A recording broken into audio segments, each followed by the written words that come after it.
Imagine you're building a model with hundreds of features, but you suspect only a handful actually matter. Ridge regression will shrink all those coefficients, sure, but it won't set any of them to exactly zero. You're left with a sea of tiny numbers, and no clear answer about which features to keep. But notice these few, they're clearly the ones doing the heavy lifting. So here's the question, can we force the rest to exactly zero? You might remember ridge regression. It takes the ordinary least squares objective and adds a penalty, lambda times the sum of squared coefficients. That's the L2 penalty, the sum of beta j squared. Now, what if we change one small thing? Instead of squaring those coefficients, we just take their absolute values. That gives us the lasso, lambda times the sum of the absolute values of beta, the L1 penalty. Notice the difference, squared, versus the 1 norm. It sounds like a minor tweak, but the consequences are dramatic. Now, let's see why geometrically. In parameter space, with beta 1 and beta 2 as our axes, the loss function creates elliptical contours centered at the OLS solution.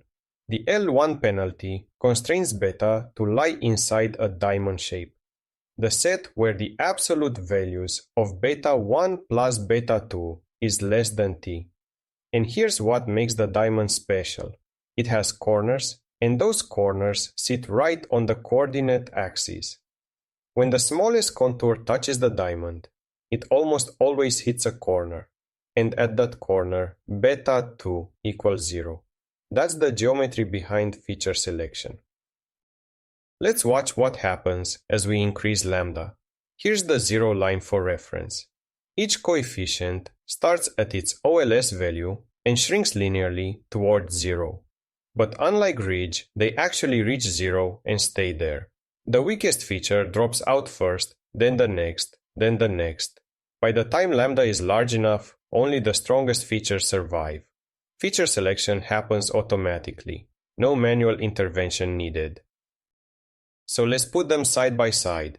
Ridge uses a circular constraint, and Lasso uses a diamond. Now let's add the loss contours to both. The ridge solution lands somewhere on the circle, between the axes. Both coefficients stay non-zero, they're just shrunk. But the Lasso solution lands at a corner, right on an axis. One coefficient is exactly 0. Circle shrinks everything. Diamond eliminates features. That's the fundamental difference. And here's what I find truly beautiful.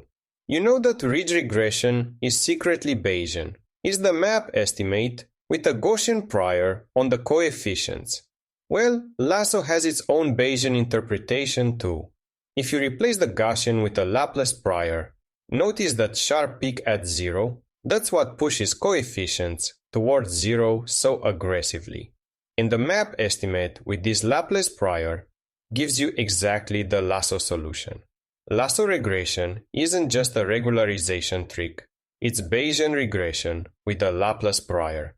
And that's basically it. If this helped you, hit that like button, subscribe for more, and leave a comment if you have any questions. See you in the next one. Bye bye.